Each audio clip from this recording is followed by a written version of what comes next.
Hi there, Dal from Challengers Comics here to talk to you all about the week's new books for Wednesday, July 23rd, 2025. As always, huge week of comics. Unusual for this week is that there's not really a lot of number ones. There's definitely a major number one that we're going to talk about in a second, but this is one of those weeks where the industry honestly feels super healthy because it's not an industry super dependent on huge new number ones every single week. You can actually just release issues 2 through like 20 for really good books, and the week looks huge and people get a lot of stuff, and I think people are going to be very, very happy. But again, there are some number ones, so let's talk about those real quick. Major one for the week, Godzilla number one. This is the start of the Kaisei era. This is written by Tim Seeley, who's going to be here on Saturday, August 2nd, signing copies of this book. And if you can see the sign right there, anyone who picks up a copy of Godzilla number one in store gets a free pin. A very cool, you can see the pin, what it looks like right there. Very cool IDW design pin. It's the logo for the Kaisei era books right there, I think, maybe, sort of. While supplies last, so definitely come in, grab a copy of Godzilla, whether that's part of your subscriptions or off the shelf, and you are going to get a free pin while supplies last. We have a lot of copies of the book because, again, Tim Seeley, the writer of Godzilla, the ongoing series from IDW, is going to be here Saturday, August 2nd, signing copies.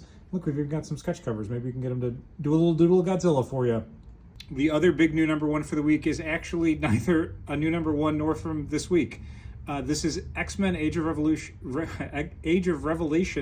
number 0. This released super late last Wednesday. It didn't even get announced by Marvel until like the previous Thursday. It was a total stealth launch. So we had to scramble to get copies, and Penguin Random House, our distributor for Marvel, did not scramble fast enough to get us those copies by Wednesday. So as a result, we got them later in the afternoon. If you subscribe to Jed McKay's X-Men, you got this book in your box already. It is $4.99. It is all new story. It is setting up the massive Age of Revelation event that the X-Men line is going to be doing starting in October. They are doing a more or less an Age of Apocalypse, where spinning out of events that are about to happen in the monthly X-Men comic, the whole timeline goes sideways. We cut to 10 years in the future, where the Revelation character, the former Doug Ramsey Cypher, who is now the new Apocalypse, has taken over. And this story sets up what the new status quo is for all of those characters 10 years in the future, and sets up how they're going to try and fix things. Again, if you read and subscribe to Jed McKay's X-Men, we pulled this for you because you do not want to miss this. For those of you who are maybe not reading the X-Men books or not really dialed into what Marvel's doing, I gave this one a read, and I thought it was honestly really good. It hits all those cool Age of Apocalypse parts of the brain where you're just wondering, how did this happen? How did this character turn into this character? Why is this character behaving the way they are? It really makes you curious about what's going on, and I think that's exactly what they wanted to do.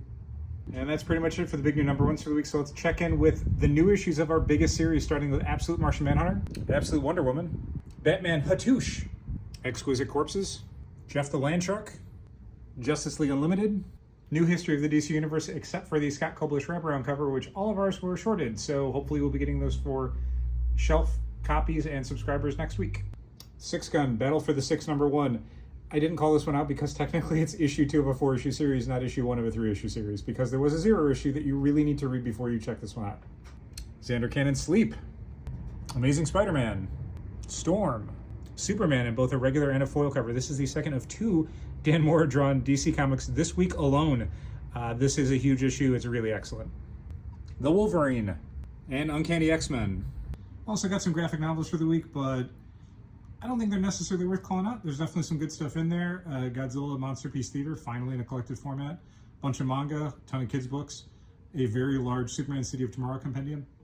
So yeah, good week of stuff. Again, maybe a couple major new launches, not, a dozen like we've seen in the weeks past, but so many new issues, just new issues of series that are already great, that are going to make people pretty happy to pick up their subscriptions. So we hope to see you later this week.